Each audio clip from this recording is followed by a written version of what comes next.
Dawn has a way of convincing the world that everything is safe.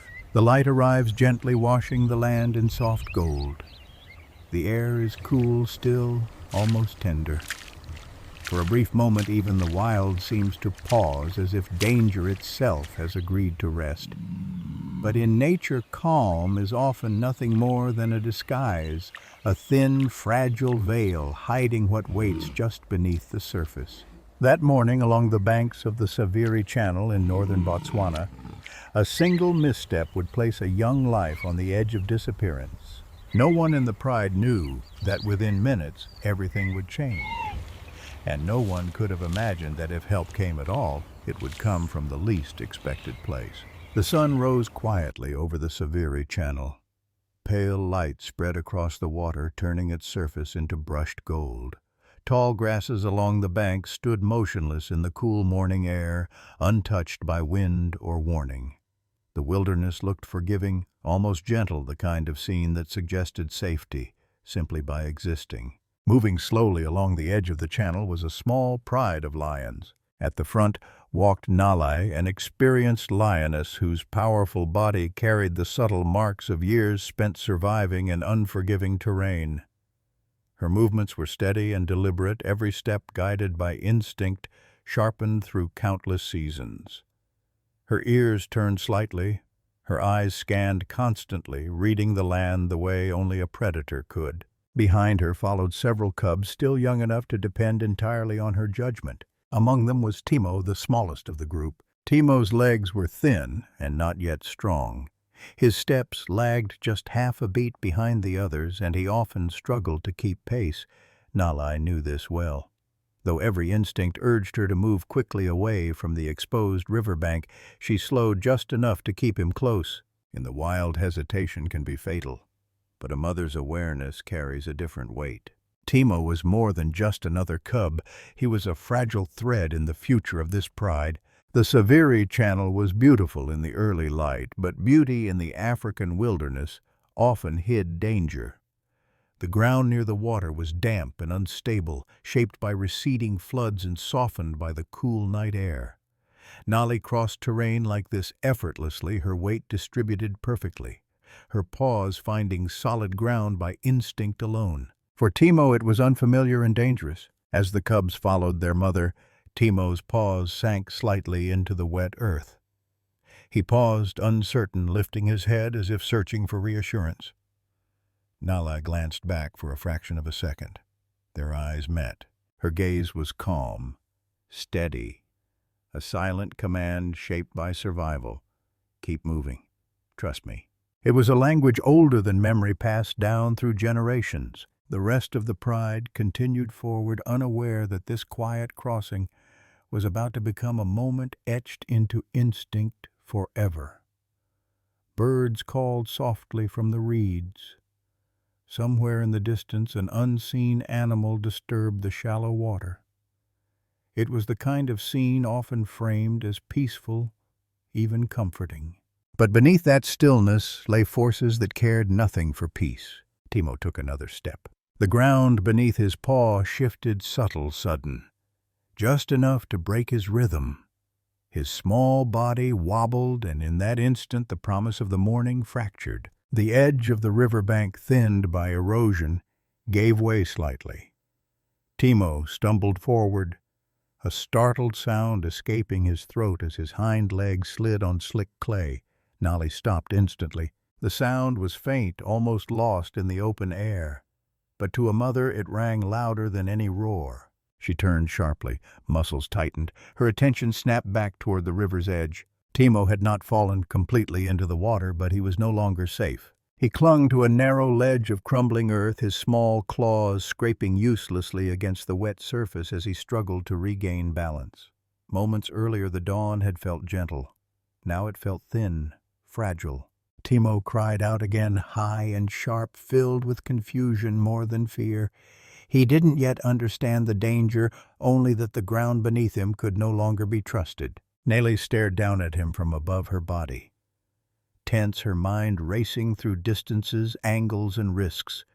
One wrong move could collapse the ledge entirely. Behind her, the other cubs sensed the shift. They stopped pressing close together, silent and still. Even the youngest understood when not to move. Nally took a cautious step toward the edge, testing the ground before committing her weight. The earth shifted. She pulled back immediately. The water below was darker than it appeared, its surface smooth, hiding everything beneath it. This was no place for mistakes.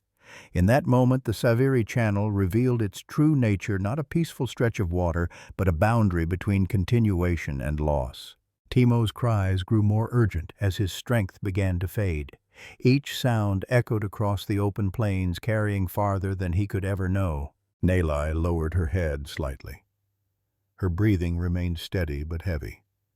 Her eyes never left him. The calm of the morning was gone. Something beneath the water was already moving. This was only the beginning. The ledge beneath Timo's paws continued to crumble slowly and silently, as if the earth itself were deciding how much longer it would tolerate his weight. He pressed his body closer to the bank, trying instinctively to make himself smaller, lighter, as though that might stop the ground from betraying him. His claws scraped against the wet clay, leaving thin, desperate lines that vanished almost as quickly as they appeared. There was no grip here, only resistance. His breathing grew faster, shallow and uneven. The confusion in his cries began to sharpen into fear. Above him, Nali stood frozen at the edge of the bank. Her body was built for speed and power, for sudden charges and decisive strikes. In open ground, she could have closed the distance between them in a heartbeat. But here the laws of the land ruled without mercy. The slope was steeper than it had looked from a distance, and the soil beneath her paws was unstable. One careless step would not save her cub. It would condemn them both. Nali lowered her head and studied Timo's position with painful focus. He was perched on a shelf of earth no wider than his own body. Each time he shifted his weight, his hind legs slipped, sending small clumps of mud sliding into the water below. The sound of its soft, wet splashes carried far in the quiet morning. Her ears flicked instantly. Water like this was never empty. In regions like the Saviri Channel, the river was not just a source of life. It was a shared boundary, a place where paths crossed and danger waited without warning. Nali had hunted near water before. She had lost kills to unseen jaws that rose from beneath calm surfaces. She knew better than to trust stillness. Timo cried again, weaker this time. His voice trembled, drained of the sharp panic it had carried moments earlier. Fear was taking more energy than his small body could afford. He tried to pull himself upward, but the clay offered nothing. His legs slid. His body dropped another inch. Nali let out a low, controlled sound from deep in her chest. It was not a roar. It was a warning meant only for her cub. "Stay still, don't move!" It was the same sound she used when teaching the cubs to hide when survival depended on patience rather than strength. Whether Timo understood or not, she could not know. But the sound steadied her, anchoring her to the moment. Behind her, the other cubs remained motionless, their small bodies pressed low to the ground, eyes fixed on their brother below. They did not approach. They did not make a sound. Even now, instinct told them that silence was safety. Time stretched painfully. Seconds felt longer than they should have, each one heavy with consequence. Nali tested the ground again, shifting her weight just enough to feel how the bank responded. The earth trembled beneath her paw. She pulled back immediately. The bank could not support a leap. Not here. Not now. Strength without precision was useless, and Nali knew it. The risk was too great. A fall would mean broken bones, and broken bones meant the end for Timo, for herself, and for the rest of the pride that depended on her. Below, the water moved slowly, deceptively calm, reflecting the pale sky like polished glass. To an untrained eye, it might have seemed harmless. To Nali, it was a warning written in silence. Timo reached upward with one paw stretching toward his mother. His claws scraped the bank, leaving thin marks before sliding back again. The sound pierced the still air, echoing along the channel. For Nale it was unbearable. Every instinct urged her forward, demanded that she act, that she close the distance at any cost. But instinct alone was not enough. This was not a hunt. This was not a fight she could win by force. She shifted her stance, lowering herself slightly, spreading her weight to reduce pressure on the ground. The bank responded with a faint slide of soil, barely visible, but enough. Enough to stop her. The river below felt closer now, more present. The calm beauty of the morning had dissolved, replaced by a quiet tension that pressed in from all sides. Timo's cries softened into breathy whines. His head drooped as exhaustion set in. Fear had drained him faster than any injury could have. He pressed his side against the bank, trying to become part of the earth that was failing him. Another small clump of mud fell away. It slipped into the water with a soft splash. Nali's gaze snapped downward. Her senses sharpened instantly. Every scent, every vibration carried new meaning. Somewhere beneath the surface, unseen forces were already stirring. The river was not watching. It was waiting. Nali lifted her head slowly and scanned the water. The surface remained smooth, undisturbed, giving away nothing. But she did not trust it. She never had. Timo whimpered again, weaker now. His body slid a fraction lower, closer to the dark line where earth met water. His breathing grew ragged, each breath pulling fear along with air. Nali remained at the edge, her muscles tight with restraint. She could feel the narrowing window closing, each moment tightening like a trap. This could not continue much longer. The ledge would not hold forever, and neither would her cub. The sun climbed higher, its warmth doing nothing to ease the tension. What had begun as a gentle morning had become a silent standoff between a mother's limits and a landscape that offered no mercy. Somewhere beneath the calm surface of the Saviri Channel something shifted, and the river prepared to reveal what it had been hiding. The first sign of danger was not a sound, but a change in the water itself. The surface of the Saviri Channel, smooth and reflective only moments before, rippled almost imperceptibly, as if something beneath it had exhaled. It was subtle, so subtle that an untrained eye might have missed it entirely. Nali did not. Her gaze locked onto the disturbance instantly. Every muscle in her body tightened, senses sharpening with the precision born of survival. In places like this, still water was never empty. It concealed what it chose to conceal, revealing danger only when it was ready. Timo did not see it at first. His focus remained fixed on the failing ledge beneath him, on the effort of holding himself in place. His paws trembled against the slick clay claws, dulled from scraping at earth that refused to support him. When he cried again, the sound was thin and strained, carrying more exhaustion than fear. Then the water parted. A dark shape rose slowly from beneath the surface, so gradual it seemed unreal. First came the flattened head, then the ridged outline of a massive body. The creature emerged without urgency, as if time itself moved at his pace. Sorex, an old Nile crocodile. His eyes broke the surface, last pale, unblinking, fixed immediately on the small figure clinging to the bank. This was not curiosity. It was recognition.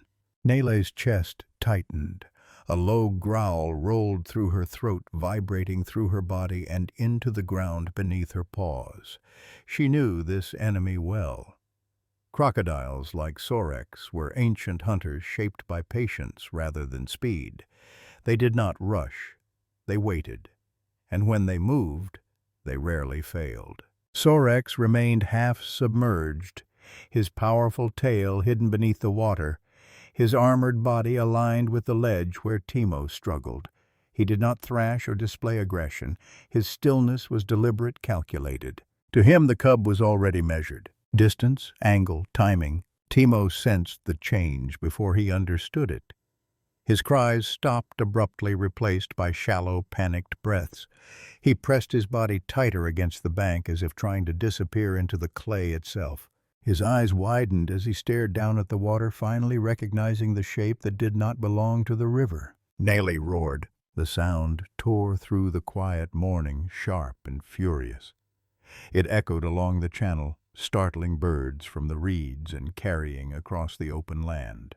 It was a warning, a threat, and a plea all at once. Sorex did not react. He did not retreat. He did not flinch. His gaze never left Timo. With slow, powerful movements, the crocodile advanced, gliding forward beneath the surface. Each stroke of his tail was controlled, conserving energy. The water rippled softly around him, betraying just enough motion to mark his approach. For Nalai, every inch he gained felt like a countdown. She paced along the edge of the bank, movement sharp and restless. Her eyes searched desperately for a place where the ground might hold a point where she could descend safely. Each step delivered the same answer. The earth was unstable everywhere. The bank had become a barrier as deadly as the predator below. Nalai leaned forward, stretching her neck as far as she dared, claws digging into the soil. She could almost reach Timo. Almost. The gap remained just out of range, a cruel measure of distance separating life from loss. She pulled back, knowing that pushing further would only bring the bank down with her. Sorex drew closer. Sunlight glinted off his armored back as he shifted, adjusting his position. The image was stark, frozen in contrast, a moment that might have looked distant and instructive through the lens of a wildlife documentary. But here there was nothing distant about it. Timo whimpered softly. His strength was nearly gone. His body sagged, sliding another fraction closer to the water. Mud smeared his fur, and his breathing turned erratic, shallow gasps driven by fear. Nalai's roar had turned hoarse. She lowered her head, eyes burning, every part of her focused on her cub. In the wild, there was no rescue coming, no intervention, no safety net. Sorex paused just a few body lengths away. The stillness was unbearable. It was the pause of a hunter, certain of the outcome, gathering strength for the final move. Nalai froze as well, her body rigid, heart pounding against her ribs. The sun climbed higher, casting unforgiving light over a scene balanced on the edge of disaster. Mother above, cub below, ancient predator waiting beneath. Between them lay only a crumbling strip of earth and a few heartbeats of time. The real test had begun. The distance between Sorex and the ledge closed with agonizing slowness. He moved as if time belonged to him alone, every motion deliberate, every adjustment precise. The water no longer looked calm. Beneath the surface, power gathered, coiled, patient, inevitable. What had once appeared gentle now felt alive with threat, a place where outcomes were decided without mercy. Timo pressed himself flat against the bank, his small body trembling. The strength he had clung to was nearly gone. His cries faded into shallow, uneven breaths, each one a struggle. He tried once more to pull himself upward, but his paws slipped, leaving fresh streaks of mud that offered no hold. The ledge crumbled again, just a fraction but enough. Nalai stepped closer without thinking, then stopped herself instantly. The ground shifted beneath her weight, whispering a warning she could not ignore. One more step would be reckless. One leap would be final. She understood the mathematics of the moment with brutal clarity. Angle, force, collapse. There would be no second chance, no recovery. In the wild, there was no protection plan against gravity and water, no way to undo a fatal decision. Nalai lowered her head and roared once, then again. The sound tore from her chest, raw and breaking, meant to drive predators away, meant to claim territory, meant to inspire fear. But Sorex did not flinch. He had survived decades by waiting out threats far louder than this. His eyes remained fixed on Timo. The crocodile dipped his head slightly beneath the surface. The movement was subtle, controlled, but unmistakable. It was not a warning. It was preparation. The water darkened around his massive body as he aligned himself for the strike. His tail tensed. His jaws parted just enough to reveal rows of teeth catching the sunlight like blades. Timo saw it. His eyes widened, and a thin, desperate sound escaped his throat, not a cry, but a plea without words. He pressed his face into the clay, as if stillness might make him invisible. His breathing stuttered, fear stealing the rhythm from his chest. Something inside Nalai fractured. She leaned forward instinctively, claws driving deep into the soil, stretching every inch she could, without collapsing the edge. Her body trembled with restraint. She could see the exact place she needed to be, the precise point where her reach would meet her cub. The space between them felt impossibly wide. The world narrowed to a single frame, mother above, cub below, predator beneath. Birds had gone silent. Even the wind seemed to withdraw. Time slowed until each heartbeat echoed loudly in Nale's ears. Then Sorex surged. The water exploded as his body accelerated, powerful and sudden. His jaws opened wide, momentum, unstoppable.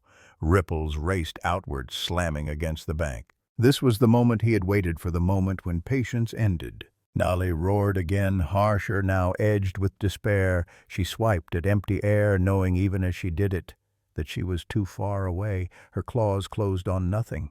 The realization hit her all at once. There was no move left to make. Timo squeezed his eyes shut. In those final heartbeats there was no miracle waiting, no hidden rescue written into the laws of nature. The wild did not operate on hope or fairness. It operated on opportunity and outcome. For countless animals, this was how life ended. Sudden, decisive, without explanation. The river churned violently as Sorex lunged, the space between his jaws and the ledge vanishing in an instant. For Nale, the future collapsed into a single unbearable truth. This was how it ended. Not with a choice, not with a fight, but with a mother forced to watch. The morning light felt cruel now, illuminating a scene too sharp, too final. There was nothing left to calculate, nothing left to risk. The moment stretched heavy and irreversible, as if the world itself had drawn in a breath. And then the river answered, not with the strike of the crocodile, but with something far larger, far less calculated. The water erupted. A violent surge blasted upward from beneath the surface, sending mud and spray in every direction. For a split second, even Sorex hesitated. A massive shape burst through the channel, dark and unstoppable. It was Tharo, a fully grown African buffalo. He did not arrive quietly. His entrance was pure chaos. Horns, lowered shoulders, driving forward hooves, churning the shallow edge of the river into froth. Tharo was not responding to a cub in danger or a mother's roar. He was responding to intrusion. This water was his. Sorex recoiled as the buffalo's bulk slammed into the channel near him.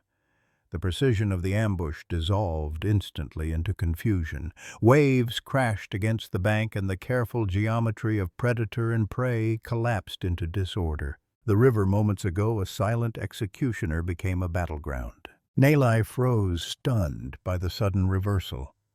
Her roar died in her throat as the scene below transformed in an instant. Where there had been certainty, there was now turbulence. Tharo bellowed a deep, thunderous sound that rolled across the channel.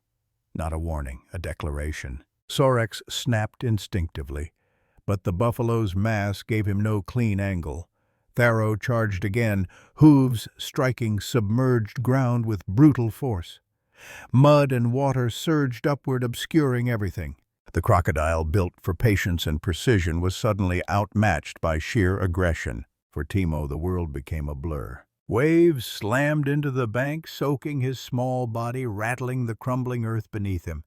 The force was terrifying, but it did something else, something no one could have planned. A powerful wave rolled against the ledge and pushed Timo upward, only inches barely noticeable, but inches mattered. His body slid higher, scraping against the mud until his front paws found a fraction more purchase. Nale saw it instantly. This was not rescue, this was not mercy. It was chance, raw, accidental, born from clashing instincts that had nothing to do with her cub. But it was a moment, and in the wild moments like this were everything. She dropped her body low, spreading her weight claws, digging deep into the earth. Panic vanished, replaced by precision. Below, Tharo continued his assault, forcing Sorex farther from the bank. The crocodile disappeared beneath the churning water, retreating into deeper currents. The chaos drifted away as abruptly as it had begun, and the impossible had shifted just enough. The river was still restless, but the violence was already drifting away from the bank. Tharo's massive body moved farther downstream, his attention fixed on reclaiming the stretch of water he considered his own. The buffalo did not look back. He did not pause to assess what he had disrupted. His role in the chaos ended the moment the intrusion no longer threatened him. Sorex was gone. Pulled back into deeper water, the crocodile vanished as silently as he had appeared, abandoning the failed hunt without hesitation. For a predator shaped by patience, there was no reason to linger once the balance turned against him. For Nale, none of that mattered. Her entire world had narrowed to a single detail, the slight change in Timo's position. The cub's small body was higher now. Not safe, not stable, but no longer trapped in the same impossible angle that had sealed his fate moments before. It was not much, but it was enough. Nale lowered herself until her chest nearly touched the ground. She widened her stance, spreading her weight across the bank to prevent another collapse. Her claws sank deep into the soil, anchoring her in place. Every movement was deliberate now, stripped of urgency, guided by experience rather than fear. This was not a moment for speed. It was a moment for precision. The water continued to settle. The surface smoothed itself inch by inch, reclaiming its deceptive calm. The chaos that had opened this narrow window was already fading, and Nale knew the river would soon return to its unforgiving rules. She had seconds, no more. Timo whimpered softly, weak but alive. He did not understand why the danger had shifted, only that something had changed.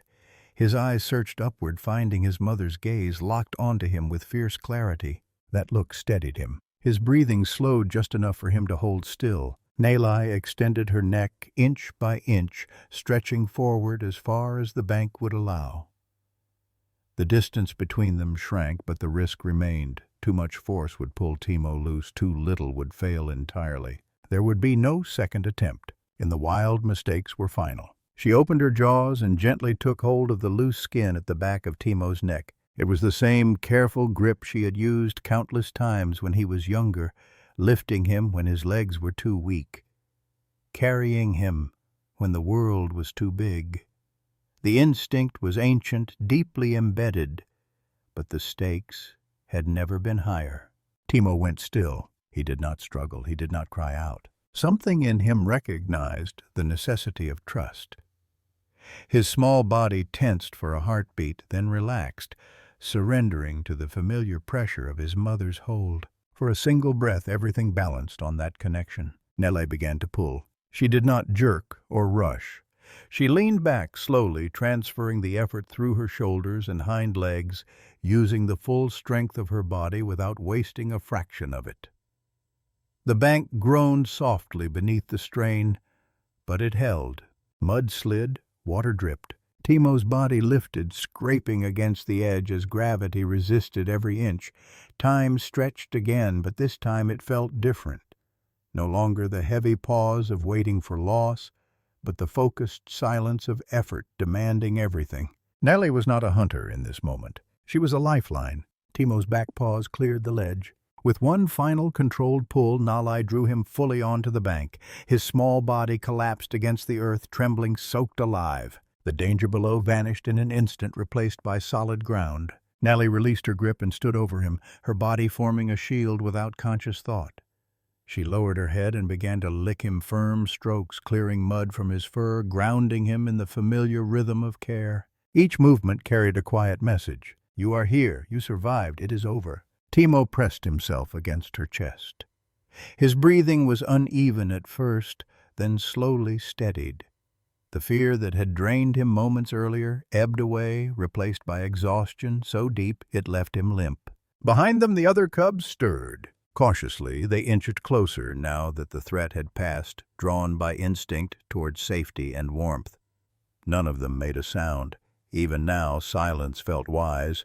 The Saviri channel settled, completely smoothing itself into calm reflections once more. Sunlight glided across the surface as if nothing extraordinary had occurred. But everything had changed. For Timo, for Nale, and for a future that had nearly ended on a crumbling ledge.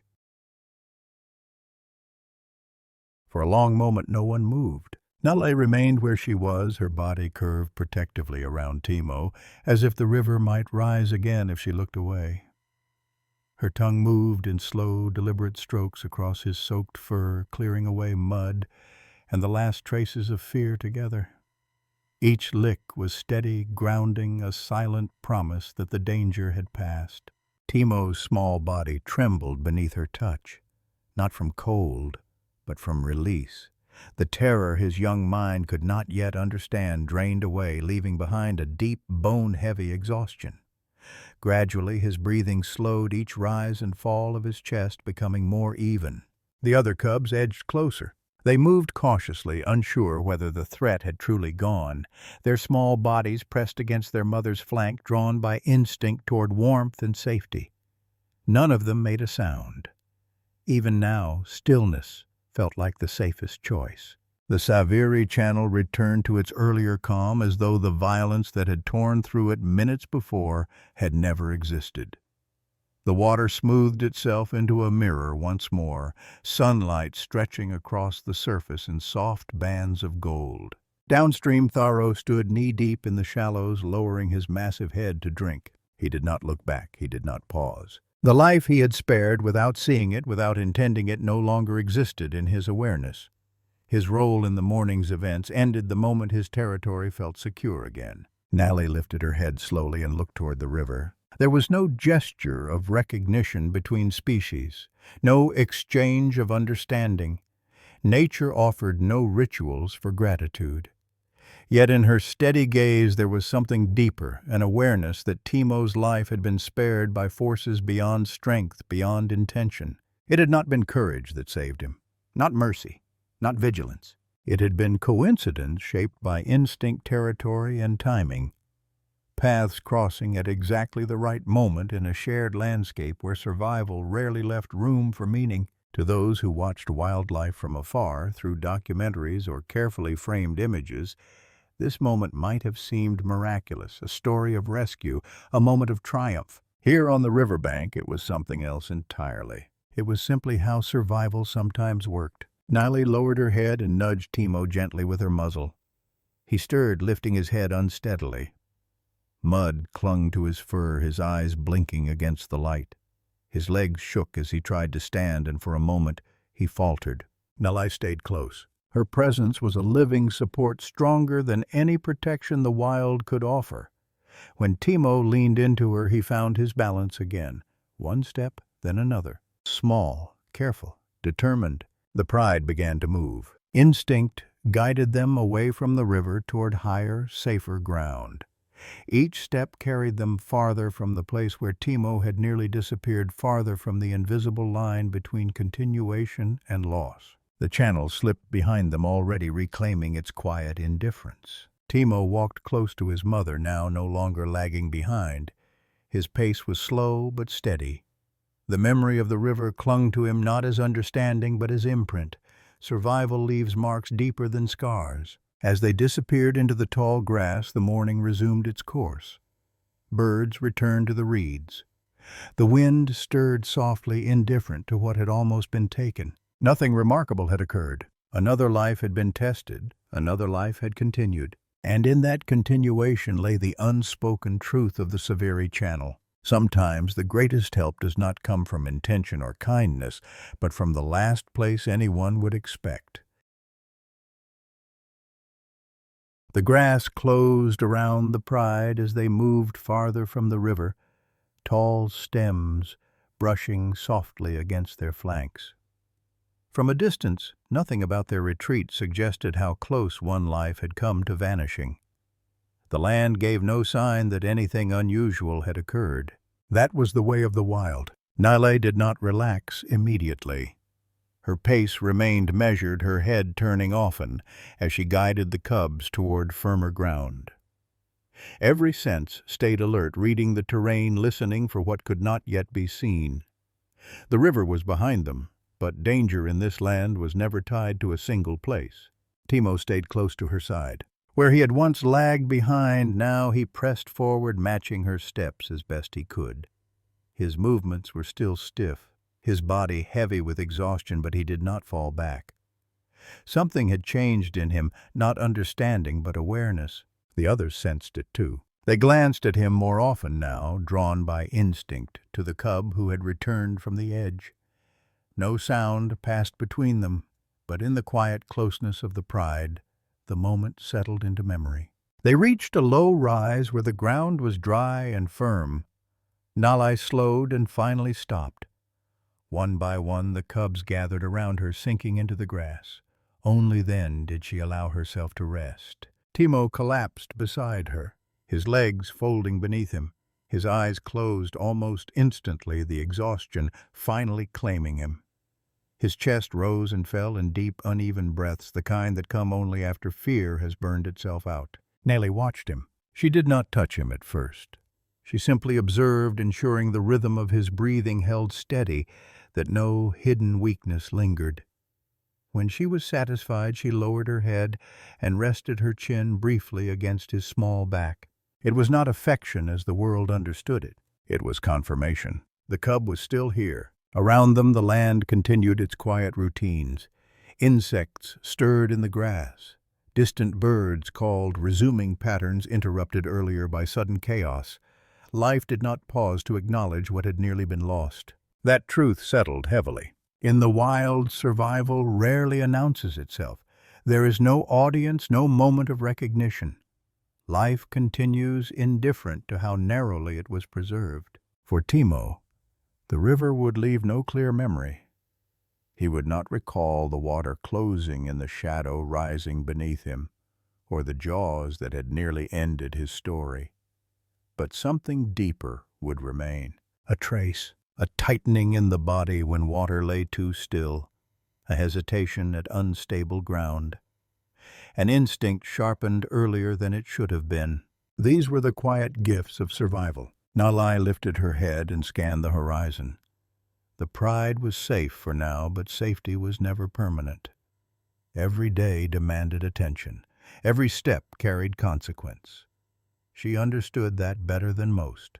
The future of the pride still depended on her judgment, her restraint, her ability to choose when not to act as much as when to strike. She looked down at Timo again. He slept deeply now, his small body finally still. Whatever the river had taken from him, it had not taken his life. That was enough for today. As the sun climbed higher, warmth spread across the grass. The morning that had begun with false calm settled into something real, not peace, but continuation. The land did not offer comfort, only opportunity, and sometimes opportunity was enough. By midday, the Saviri Channel looked exactly as it always had. The water flowed quietly between its banks, reflecting the open sky in pale, shifting patterns. Grasses along the edge bent lazily in the breeze. If anyone had arrived, then there would have been no sign of the struggle that had unfolded hours earlier, no mark of panic, no trace of how close one life had come to being erased. The river did not remember. This was its nature. It carried no memory, no judgment, no record of what it had nearly taken. It flowed because it always had, indifferent to fear, to loss, to survival. The surface that had hidden danger that morning now looked harmless again. Downstream, Tharo moved with the slow certainty of an animal whose world had already returned to order. He stood among the shallows, then climbed onto firmer ground, water streaming from his legs. Soon even his heavy footprints faded into drying mud. Elsewhere, beneath deeper water, Sorex lay still. He had not been defeated, only displaced. In time he would return to the edges of the channel, to patience, to waiting. The river would offer new chances, new crossings, new mistakes. It always did. This was not a story of victory. It was a story of timing. Far from the water now, Nalai's pride rested in the shade.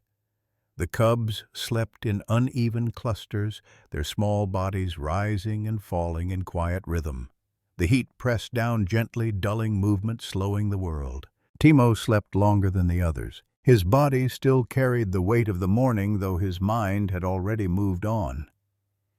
Dreams, if cubs dreamed, were simple and unburdened. There was no image of the river in his rest, only warmth, only stillness. Nellie remained awake. She lay on her side, head raised, watching. She always watched. The land demanded it. Even now, with danger distant, she did not fully surrender to rest. Survival had taught her that calm could vanish without warning. Her eyes followed the slow movement of clouds. Her ears tracked faint sounds carried on the wind. She did not think of the river not consciously, but its lesson remained present in the way she held herself, in restraint, in patience, in the knowledge that strength was not always enough. The cubs would grow. Timo would grow. His legs would strengthen. His stride would lengthen. One day he would cross rivers without hesitation, without understanding how narrow his escape once had been. And perhaps that was the point. In the wild, survival did not always come with awareness. Life continued whether it was earned or simply allowed. The afternoon stretched on. Heat softened the edges of everything. Even the tension of the morning faded into something distant, almost unreal. The Saviri Channel flowed on. It did not mark the place where the bank had crumbled. It did not recall the shadow that had risen beneath the surface. It did not honor the chance that had spared a life. The river did not remember. Only those who had stood at its edge did. As the day began to fade, the land shifted once more. Shadows stretched longer across the grass, and the heat loosened its grip. The pride stirred one by one, waking from shallow rest. The cubs rose slowly, blinking in the softening light, their movements clumsy but untroubled. For them, the day had already begun again. Nellie stood and shook the dust from her coat. The decision to move came without hesitation. Evening was approaching, and with it came new calculations. The wild did not pause simply because danger had passed once. Timo rose last. His legs wobbled briefly beneath him, but he steadied himself. There was no limp, no sign of injury, only fatigue, fading with each breath. He moved closer to his mother as the pride began to walk. They did not return to the river. Instinct guided them along a different path, one that kept higher ground beneath their paws. This was not caution born of memory. It was judgment shaped by experience. The Saviri Channel would still be there tomorrow, and the next day, and the day after that. The wild did not remove danger, it repeated it. As they moved through the grass, the world grew quieter. Evening birds called. Insects filled the spaces between sounds. The land prepared itself for night. Timo walked with a steadier rhythm, now matching the pace of the others. The morning's fear had left no visible mark, but it had altered something beneath the surface. Survival did not announce its lessons, it embedded them. Nellie glanced back once. Her eyes found Timo immediately. He was there, moving, alive. That was enough. For those who would later hear this story, it might sound extraordinary. A near loss, a sudden turn, a life spared by chance. But here within the rhythms of the wild, it was only one thread among countless others. Lives ended every day without witnesses. Lives continued without recognition. Nature did not promise fairness. It did not reward effort. It did not punish innocence. It simply followed its rules. The pride disappeared into the tall grass as dusk settled over the land. Behind them, the Saviri Channel flowed unseen, unchanged, already waiting for the next crossing, the next calculation, the next moment where balance would tip one way or another. Somewhere in the deepening quiet, a truth settled not as a lesson, but as a fact. Life in the wild does not endure because it is protected. It endures because sometimes it is allowed to continue. Night settled quietly over the land. Stars emerged one by one above the savanna, indifferent to what had almost been lost beneath them. The pride moved with practiced ease through the darkness, bodies close steps, soft. For Timo, the day ended not with fear, but with warmth pressed against his mother, surrounded by familiar shapes and steady breathing. The river was far behind them now. By morning it would look the same as it always did, calm, reflective, unchanged. Anyone passing its banks would see nothing that hinted at the narrow line that had been crossed there, nothing to suggest that a life had nearly ended or that chance had briefly shifted the balance. That was the quiet truth of the wild. Survival did not come with meaning attached. It was not a reward, and it was not a promise. It was simply an outcome shaped by instinct, territory, timing, and the unpredictable meeting of paths. Timo would grow. He would become stronger, faster, more aware of the ground beneath his paws. One day he would cross rivers without hesitation, without knowing how close one crossing had come to taking everything from him.